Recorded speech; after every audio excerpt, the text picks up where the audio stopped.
अरे वाह वाह, तरबूजों को खाने में उतना मजा नहीं जितना तरबूजों को नष्ट करने में आ रहा है। यहाँ पर आकर मैंने कोई भी गलती नहीं की। यहाँ पर तो कितनी सारी फसलें खड़ी है खाने के लिए। वो सुअर जंगल से भाग कर आया था। वो प्रत्येक दिन लोगों की फसलों को बर्बाद कर रहा था।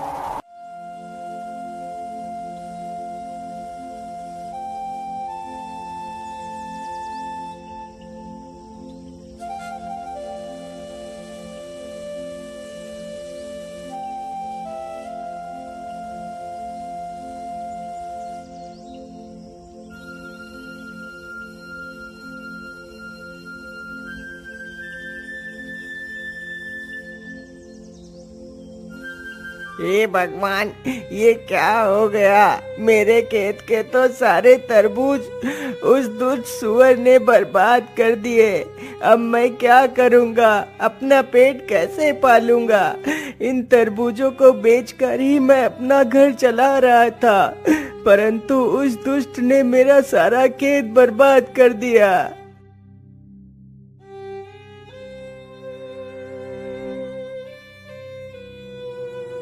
अरे मुन्ना भाया, क्या हुआ?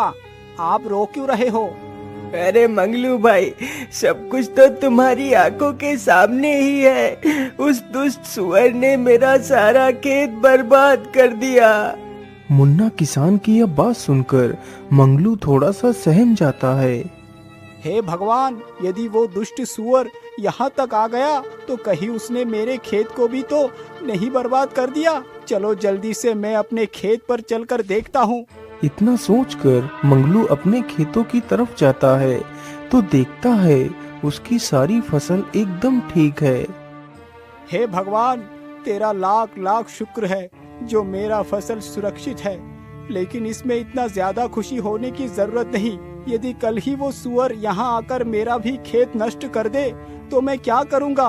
अरे नहीं नहीं, मैं ऐसा करता हूँ, मैं आज से ही अपनी खेत की रखवाली करता हूँ। मैं आज रात यहीं पर रुकूंगा।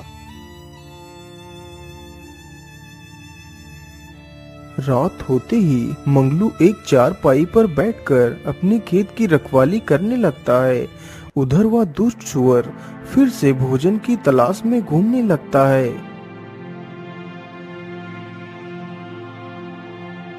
इधर तो खाना दिखाई नहीं दे रहा। मैं ऐसा करता हूँ, उधर को ही चलता हूँ जहाँ कल ढेर सारे तरबूज खाए थे। इतना सोचकर सुअर उधर को ही चल देता है जिधर मुन्ना का खेत था। रास्ते में ही मंगलू का भी खेत पड़ता था जिसमें मंगलू ने खरबूजे बो रखे थे। अरे वाह, इधर से कितनी अच्छी खुशबू आ रही है। चलो इधर को ही चलता हूँ। वैसे भी कल तो मैंने तरबूज खाई ही थी, आज कोई नई चीज का स्वाद लेता हूँ।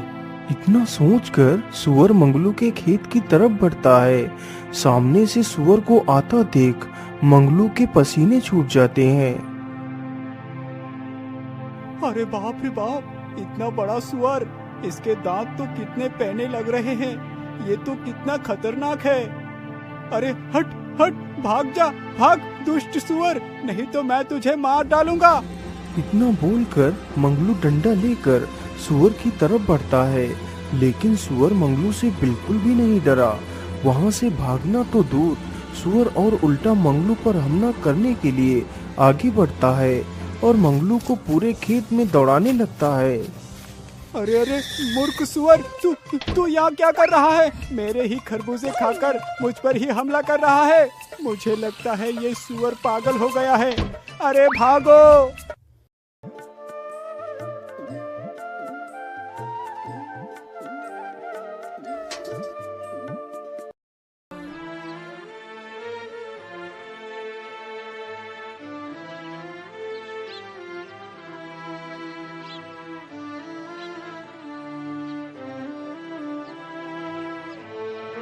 हे भगवान, ये सब क्या हो गया?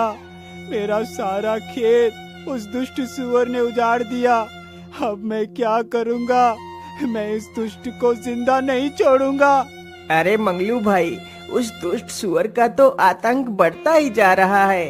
लेकिन मुन्ना भाया, आखिर हम उस दुष्ट जानवर का कर भी क्या सकते हैं?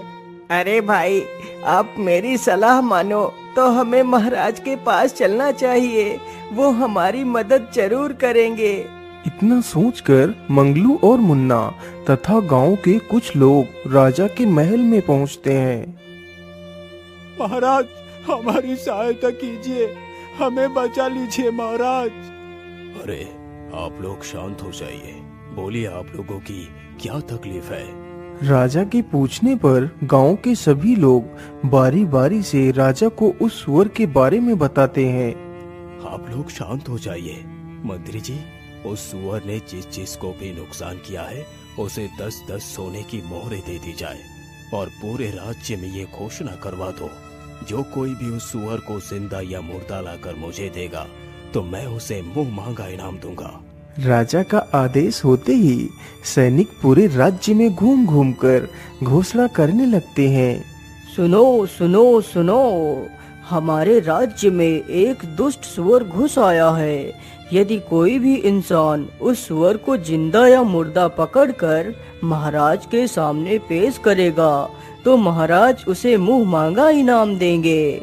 सुअर इतना ज्यादा खतरनाक था कि किसी की भी हिम्मत नहीं हुई कि उसे पकड़ने के लिए जाए और अपनी जान जोखिम में डाले।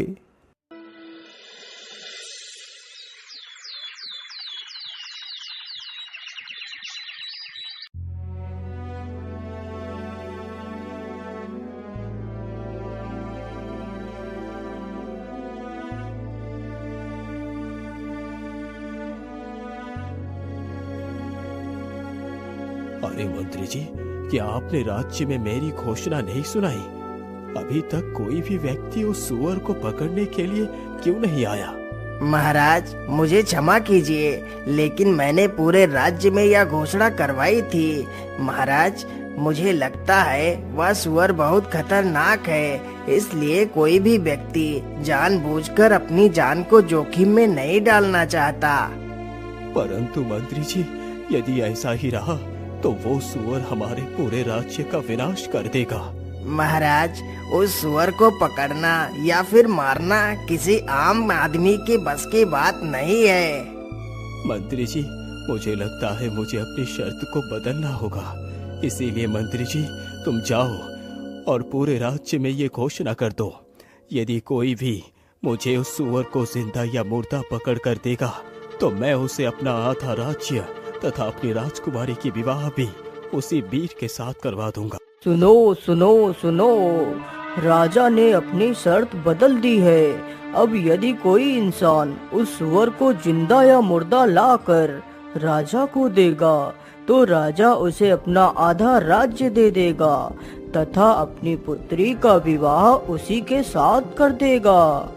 सैनिक पूरे राज्य में यह घोषणा करते हैं। उन सैनिकों की बात दो भाई चुपचाप खड़े होकर सुन रहे थे। बड़े भाई का नाम राकेश तथा छोटे भाई का नाम भोला था। राकेश बड़े ही कुटिल स्वभाव का था, जबकि भोला तो मानो भोला ही था। वह दोनों बहुत ही गरीब थे। अरे भोला, क्या तुमने भी वही सुना जो मैंने सुना है? हाँ भैया, आपने एकदम ठीक ही सुना है। अब तो मैं ही उस सुअर को मार कर लाऊंगा और राजकुमारी से विवाह कर बन जाऊंगा इस राज्य का राजा। इसीलिए मैं तो चला महाराज के पास। इतना कहकर राकेश वहां से चला जाता है और भोला भी अपने घर की तरफ चला जाता है।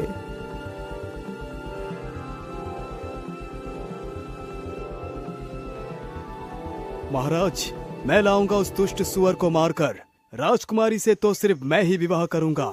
आप विवाह की तैयारी कीजिए महाराज, मैं जल्द ही वापस आऊंगा। इतना बोलकर राकेश जंगलों की तरफ चला जाता है।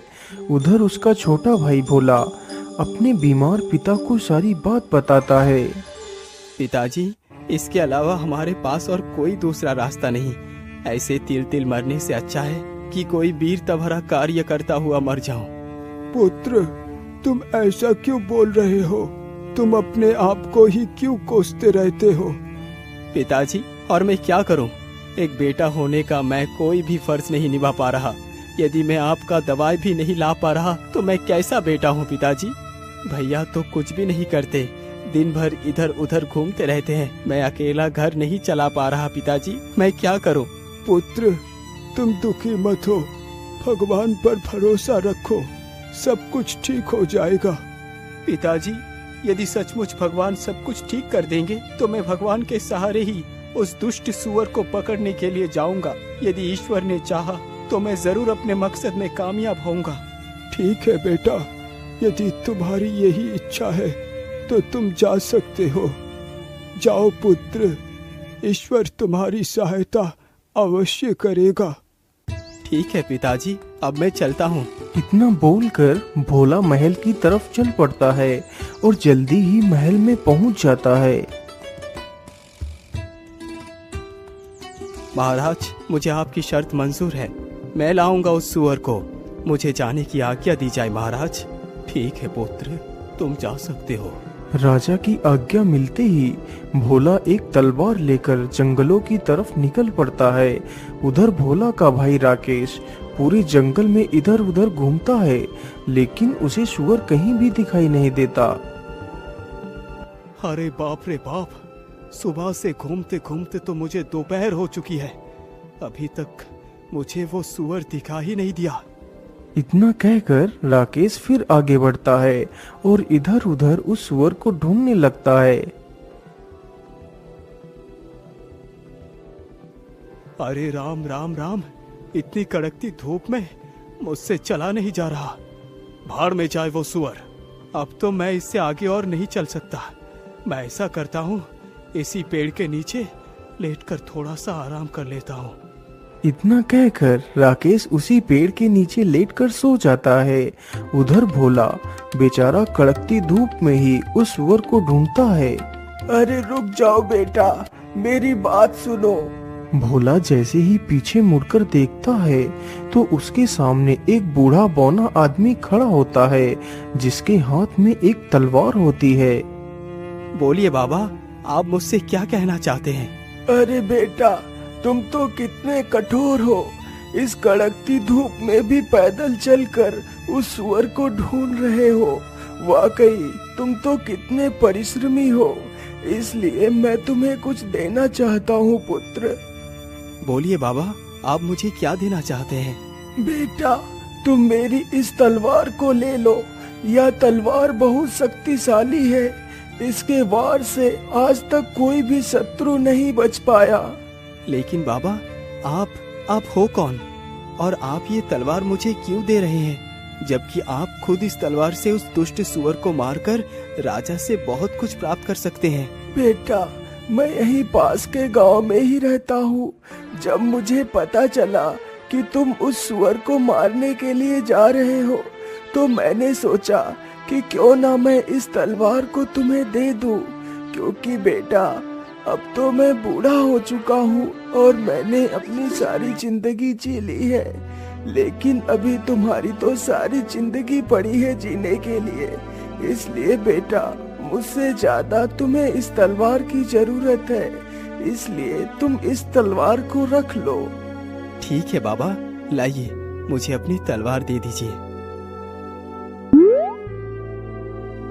अच्छा बाबा, अब मैं चलता हूँ। इतना कहकर भोला हाथ में तलवार लेकर जंगल में आगे बढ़ता है। भोला चलते चलते एक गुफा के पास पहुंचता है। अरे ये क्या, यहाँ पर तो किसी जानवर के पैर के निशान हैं। कहीं ये निशान उस सुअर के तो नहीं है? हाँ, जरूर ये निशान उस सुअर के ही है। चलो, मैं इस गुफा के भीतर चलकर देखता हूँ। इतना कहकर भोला गुफा के भीतर घुस जाता है। ये गुफा तो कितनी डरावनी है। आखिर वो सुअर कहाँ पर हो सकता है? अरे इधर से तो किसी की आवाज आ रही है, कहीं इस ओर ही तो वो सुअर नहीं है? इतना कहकर भोला उसी ओर चल पड़ता है जिस ओर से वह आवाज आ रही थी। कुछ दूर चलते ही भोला देखता है कि वह जंगली सुअर कुछ तरबूज और फलों को खा रहा है। अरे दुष्ट सुअर, तू गांव वालों को तकलीफ देकर आराम से यहाँ पर मस्ती कर रहा है। मैं तुझे जिंदा नहीं छोड़ूंगा। इतना कहकर भोला सुअर की तरफ बढ़ता है।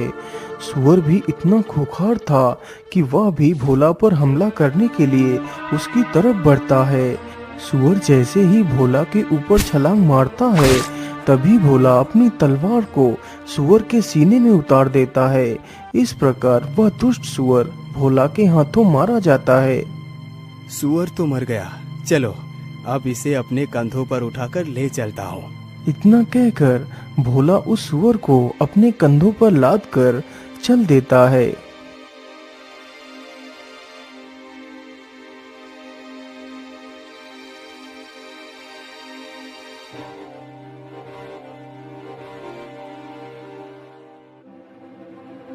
भोला चलते चलते वहीं से गुजरता है जहां पर उसका बड़ा भाई एक पेड़ के नीचे लेटकर सो रहा था।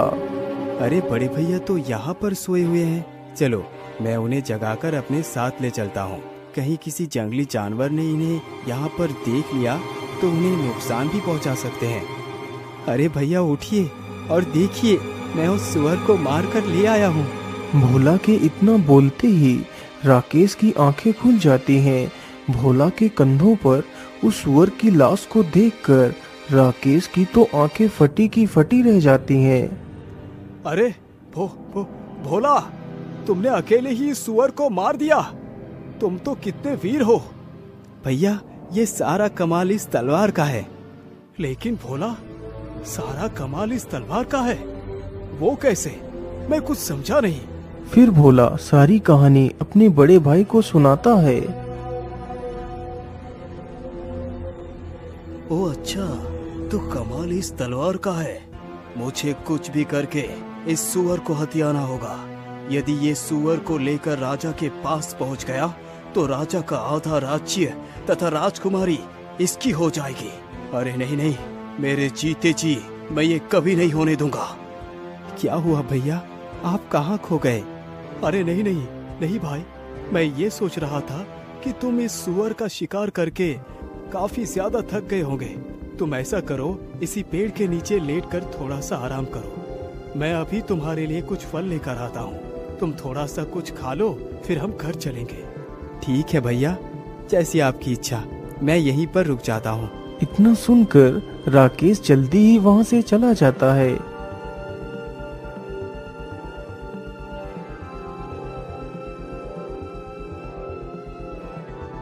राकेश चलते चलते एक आम के पेड़ के पास पहुंचता है।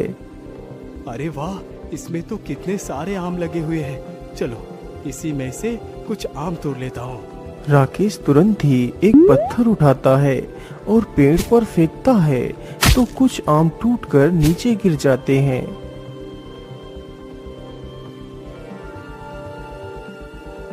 मैं ऐसा करता हूँ, इन आमों के ऊपर इन जहरीले पत्तियों का रस लगा देता हूँ। भोला जैसे ही आम खाएगा तो उसका काम तमाम हो जाएगा।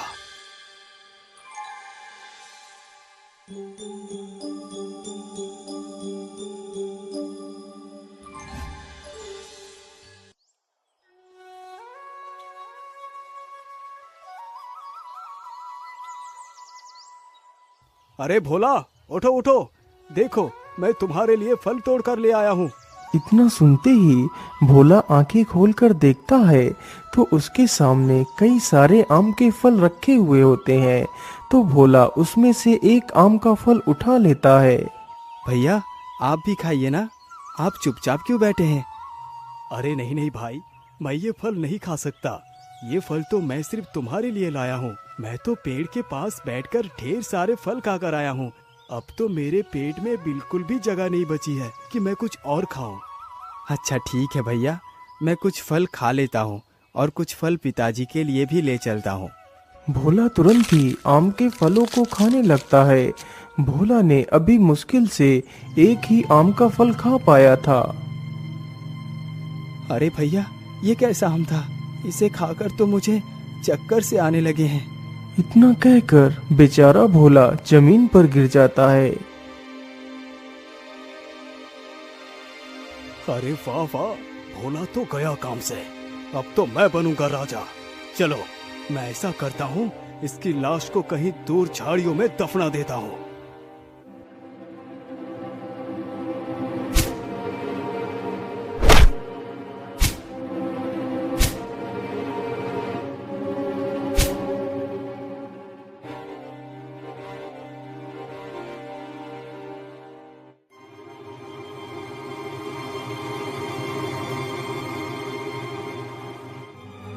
हाँ हाँ, अब तो गड्ढा लगभग खुद के तैयार हो चुका है। चलो अब भोला को इसी गड्ढे में दफना देता हूँ। राकेश तुरंत ही भोला का एक हाथ पकड़कर उसे खींचता हुआ गड्ढे के पास ले जाता है और उसे गड्ढे में गिरा देता है। फिर उसके ऊपर मिट्टी डालने लगता है। कुछ देर में ही राकेश ने भोला को मिट्टी से ढक दिया। राकेश जल्दी ही उस मृत सुअर को अपने कंधे पर रखता है और महल की तरफ चल देता है। राकेश चलते चलते जल्दी ही महल में पहुंच जाता है। राजा राकेश के कंधे पर लदे उस सुअर को देखकर आश्चर्य में पड़ जाता है। आखिर इसके जैसा मूर्ख और घमंडी इंसान मेरा दामाद बनेगा। यदि मैंने अपना राज्य इसके हाथों में सौंप दिया तो मेरे सारे राज्य का विनाश ये खुद ही कर देगा। अब क्या करूं? मैं अपने वचन से पीछे भी नहीं हट सकता। क्या हुआ महाराज, आप किस चिंता में डूब गए? आपने अभी भी विवाह की तैयारी नहीं की?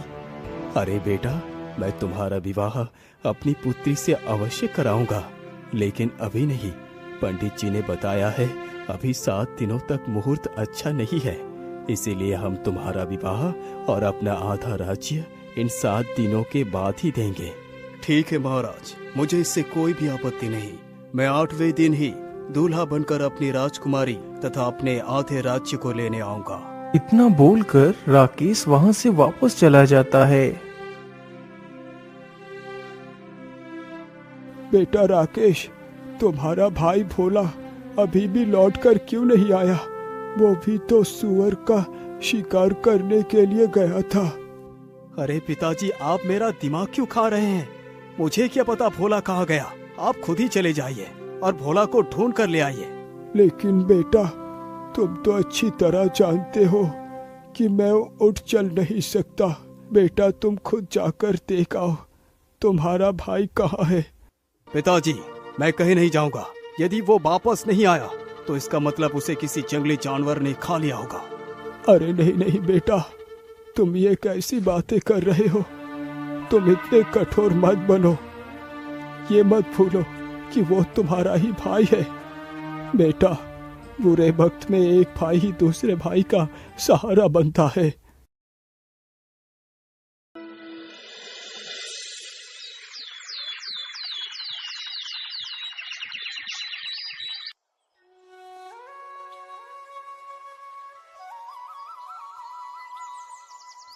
महाराज, 7 दिन तो गुजर गए।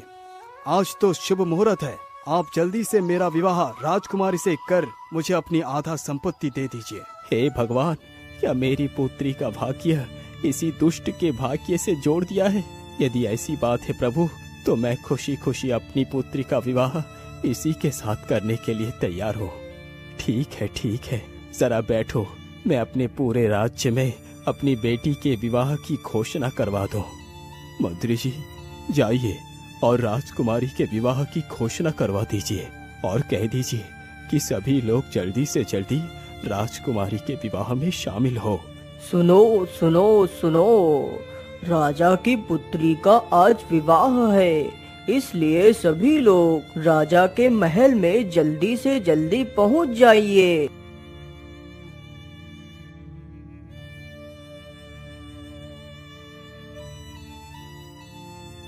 रुक जाइए पंडित जी, ये विवाह नहीं हो सकता।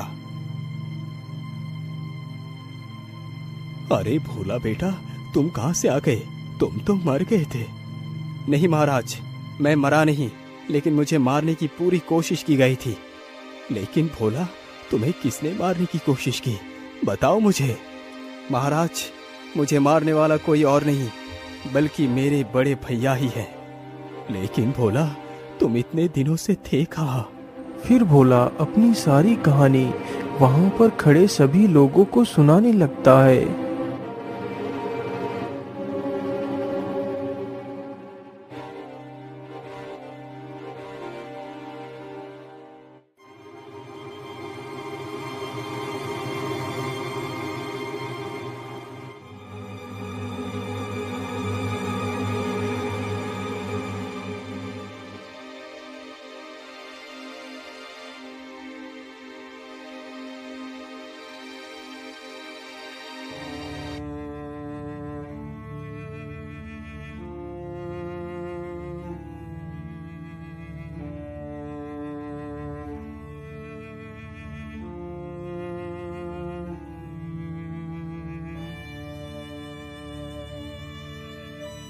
अरे मेरी एक बकरी कहाँ चली गई?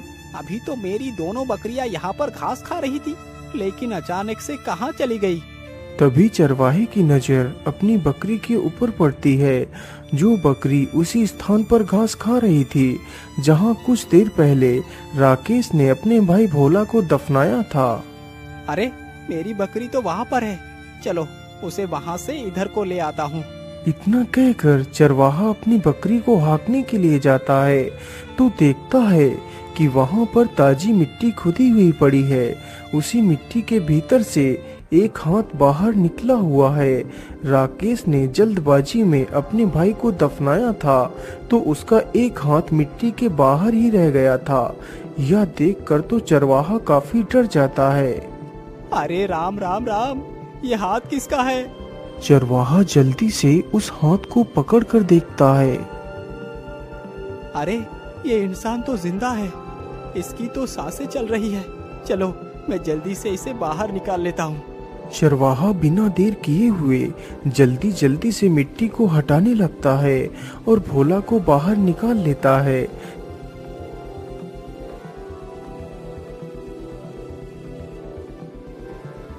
अरे भाग्यवान, तुम जरा इसका ध्यान रखना, मैं अभी वैद्य जी को बुलाकर ले आता हूँ। चरवाहा तुरंत ही वैद्य के घर जाता है। वैद्य जी जल्दी से हमारे साथ चलिए, मुझे एक युवक बेहोशी के हालत में मिला है, आप जल्दी से चलकर उसे देख लीजिए। चरवाहे की यह बात सुनकर वैद्य उसके घर जाकर देखता है तो भोला की सांसें चल रही होती हैं, लेकिन उसे होश नहीं आया हुआ होता है। अरे भाई, मैं तुम्हें एक औषधि देता हूँ, तुम उस औषधि को पीसकर रोज इसके तलवों पर मलना। यदि ईश्वर ने चाहा तो यह युवक जल्दी ही ठीक हो जाएगा।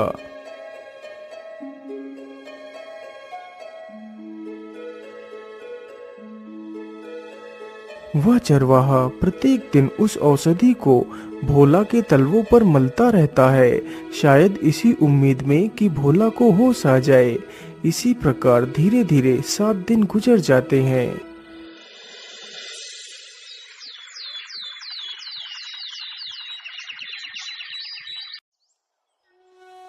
अरे भाग्यवान, तुम कहाँ हो? तुम कहाँ हो भाग्यवान? अरे क्या हुआ? आप इतना हाफ क्यों रहे हैं? बताइए क्या बात है? अरे भाग्यवान, आज राजा की पुत्री का विवाह है और जिसके साथ राजकुमारी का विवाह होने जा रहा है उसका नाम राकेश है। तुम जल्दी से तैयार हो जाओ, हमें अभी निकलना है। उन दोनों पति पत्नी की यह बातें जब भोला के कानों में पड़ती हैं तो उसे होश आ जाता है। अरे भाग्यवान, देखो इसे होश आ गया, हमारे मेहनत रंग लाई। भाग्यवान, तुम कौन हो युवक, और तुम्हारा क्या नाम है? फिर भोला अपनी सारी दास्तान उस चरवाहे को सुनाता है। तो इसका मतलब धन के लालच में आकर तुम्हारे भाई ने ही तुम्हें मारने की कोशिश की। अरे भाग्यवान, तुम सुनती हो, आज तक मैं यही कहता रहा कि काश मेरा भी कोई भाई होता, लेकिन भाग्यवान, क्या भाई ऐसे होते हैं जो जरा से पैसे के लालच में अपने ही भाई का गला घोट देते हैं? यदि भाई ऐसे होते हैं तो ठीक है भाग्यवान कि मेरा कोई भाई नहीं है, मैं तो बिना भाई के ही ठीक हूँ। शांत हो जाओ पुत्र, तुम्हारे दुष्ट भाई को इसकी सजा जरूर मिलेगी और राजकुमारी के साथ तुम्हारा ही विवाह होगा और तुम ही बनोगे इस राज्य के राजा। सिपाही, इस दुष्ट को लेकर जाओ और फांसी पर चढ़ा दो। भैया, मुझे माफ कर दो, मैं धन के लालच में आकर ये भूल चुका था कि तुम मेरे ही भाई हो। मैंने तुम्हें मारने के लिए कोई कसर नहीं छोड़ी। इसकी सजा तो मुझे मिलनी ही चाहिए, लेकिन मेरे भाई, हो सके तो मेरी भूल को क्षमा कर देना।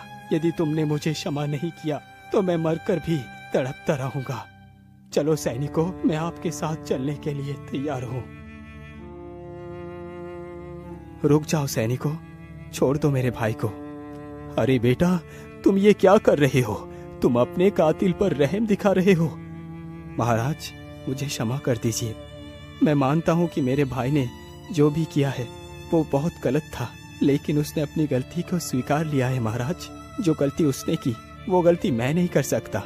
अपने आंखों के सामने ही अपने भाई को मरता हुआ भला कौन देख पाएगा। यदि मेरे साथ मेरे भाई ही नहीं रहा तो ये राज्यपाट, धन संपत्ति किस काम की। इसीलिए महाराज, मैं आपसे विनती करता हूँ कि आप मेरे भाई को क्षमा कर दीजिए, उसे बख्श दीजिए महाराज। भोला, तुम महान हो भोला। तुम मेरे आधे राज्य नहीं बल्कि तुम्हें पूरे संसार का राजा बना दिया जाए तो वो भी गलत नहीं होगा। तुम एक राजा बनने के योग्य हो, इसीलिए तुम्हें आज से ही अपने राज्य का राजा घोषित करता हूँ। फिर बड़े धूमधाम से भोला का विवाह राजकुमारी के साथ कर दिया जाता है और भोला को ही उस राज्य का राजा बना दिया जाता है।